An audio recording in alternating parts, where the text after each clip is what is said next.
প্রতিদিনের মতন আজকেও একটি রেসিপি নিয়ে আপনাদের সামনে হাজির হলাম। আজকে আমি বানিয়ে নেব মেথি পরোটা। খুব সহজে ঝটপট রেডি হয়ে যায় ঘরোয়া কিছু উপকরণ দিয়ে। ব্রেকফাস্ট বা ডিনারে বানিয়ে ফেলতে পারবেন গরম গরম মেথি পরোটা। দারুণই টেস্টি হয় এই পরোটাগুলি। নমস্কার বন্ধুরা, মাই কিচেন মাই ব্লগে সবাইকে আবারও একবার স্বাগত। আসুন তাহলে শুরু করা যাক আজকের রেসিপি। তার জন্য এখানে আমি 2 বান্ডিল মেথি শাক নিয়ে নিয়েছি। এখন শাকগুলির গোড়ার দিকটা কেটে বাদ দিয়ে দেব। আর বাদ দেওয়ার পর খুব ভালো করে শাকগুলিকে বেছে পরিষ্কার করে নিতে হবে। তারপর ছোট ছোট পিস করে কেটে নেব। দেখুন এই গোড়ার অংশটা এইভাবেই বাদ দিয়ে দিলাম। এখন শাকগুলিকে বেছে নিতে হবে। আর শাকের যে মোটা ডাঁটটা আছে সেই ডাঁটটা আমি কিন্তু কেটে ফেলে দেব। শক্ত ডাঁটগুলি দিয়ে পরোটাটা বানালে খেতে একদমই ভালো লাগবে না, পরে মুখে লাগবে। তো সেক্ষেত্রে মোটা ডাঁটগুলো একদমই ফেলে দিয়ে নরম ডাঁটগুলি নিয়ে নিতে হবে। শাকটা আমি কাটার পর ধুয়ে নেব আর যতটা পারবো ছোট করে কেটে নেব। তো এখানে সমস্ত শাকগুলিকে কেটে নিয়েছি আর তার সঙ্গে এখানে বেশ কিছুটা পরিমাণ ধনেপাতাও কেটে নিয়েছি। আজকে আমি মেথি শাকের সঙ্গে ধনেপাতাও একটু ব্যবহার করব। আপনারা চাইলে ধনেপাতাটা স্কিপ করতে পারেন। আর তার সঙ্গে নিয়ে নিয়েছি 1.5 ইঞ্চি মতো আদা, 2টো কাঁচা লঙ্কা, সেটাকেও একটা পেস্ট বানিয়ে নেব। সমস্ত জিনিস পরিষ্কার করে কেটে নিয়েছি। এখন আমি ধুয়ে নেব আর ধুয়ে ব্যবহার করব। আপনারা চাইলে শাকটা আগে পরিষ্কার করে ধুয়ে নিতেও পারেন, তারপর ছোট ছোট পিস করে কেটে নিতে পারেন। এখন একটা বাটির মধ্যে আমি নিয়ে নিয়েছি 1.5 বাটি পরিমাণ আটা। আপনারা চাইলে আটার পরিবর্তে ময়দা দিয়েও বানিয়ে ফেলতে পারেন, তবে আজকের পরোটাগুলি আমি আটা দিয়ে বানাবো। এখন আটার মধ্যে বেশ কিছু উপকরণ অ্যাড করে দিচ্ছি। এখানে দিয়ে দিচ্ছি 1.5 চামচ পরিমাণ সাদা তেল, চা চামচের 1.5 চামচ পরিমাণ দিয়ে দিয়েছি ময়মের জন্য। আর দিয়ে দিলাম এখানে 1/2 চামচ পরিমাণ লবণ, তার সাথে 1/4 চামচ হলুদ গুঁড়ো আর 1/4 চামচ লঙ্কা গুঁড়ো। এই পর্যায়ে ধনেপাতা আর মেথি শাক যেটা ধুয়ে রেখেছিলাম সেটাও অ্যাড করে দিয়েছিলাম। তার সাথে আদা কাঁচা লঙ্কার পেস্টটাও দিয়ে দিয়েছিলাম। খুব ভালো করে সমস্ত উপকরণ মেখে নিচ্ছি। আমি এই পর্যায়ে ক্যামেরাটা অন করতে ভুলে গিয়েছিলাম। তো একই সাথে আটার সঙ্গে সমস্ত উপকরণ দিয়ে দেওয়ার পর এখন অল্প অল্প করে জল দিয়ে একটা শক্ত ডো রেডি করে নেব। সাধারণত যেভাবে আমরা রুটি বা পরোটা বানিয়ে থাকি সেই রকমই ডোটা রেডি করে নিতে হবে।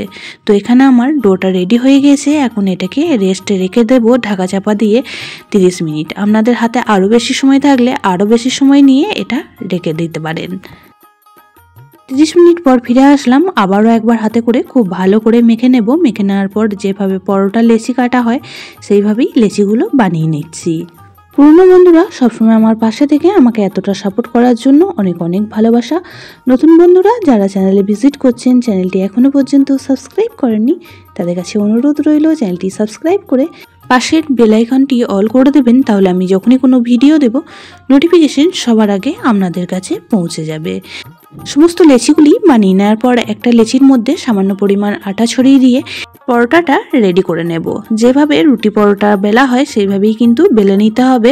আর আমার সুবিধার্থে আমি একটু আটা ছড়িয়ে দিয়ে আজকে বেলে নিচ্ছি। আপনারা কিন্তু তেল বা ঘি দিয়েও এটা বেলে নিতে পারেন।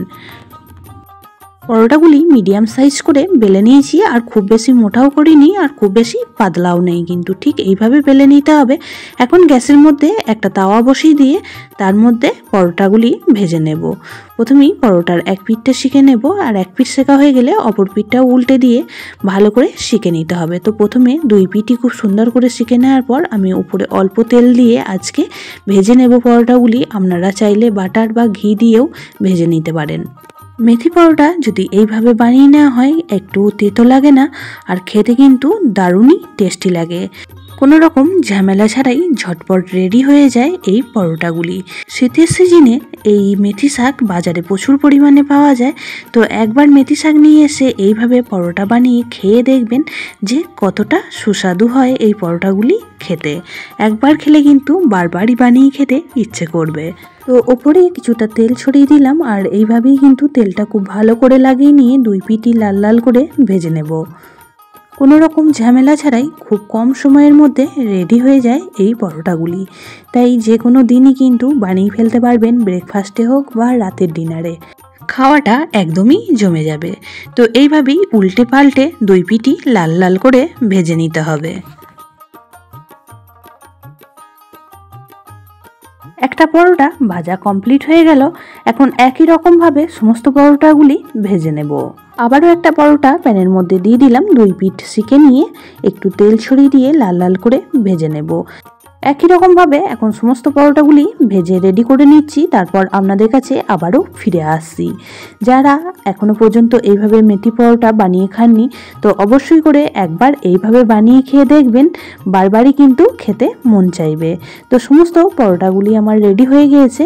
সমস্ত পরোটাগুলি একটা প্লেটের মধ্যে সাজিয়ে নিয়েছি, আর পরোটাগুলি কতটা নরম তৈরি হয়েছে সেটাও আপনাদের একবার দেখিয়ে দিচ্ছি। একদমই হাতের মুঠোর মধ্যে চলে আসছে, খুবই নরম তৈরি হয়। অবশ্যই করে একবার এইভাবে বানিয়ে খেয়ে দেখবেন, আশা করছি খুবই ভালো লাগবে। আজকে পরোটাগুলি আমি ডিনারে পরিবেশন করেছিলাম, আর তার সঙ্গে ছিল আলুর দম। আজকের রেসিপিটি কেমন লাগলো অবশ্যই কমেন্ট বক্সে জানাবেন। বেশি ভালো লাগলে একটা শেয়ার করে দেওয়ার অনুরোধ রইল। সবাই খুব ভালো থাকবেন, সুস্থ থাকবেন। আবারও দেখা হচ্ছে অন্য কোনো ব্লগ বা রেসিপির সাথে। সবাইকে টাটা।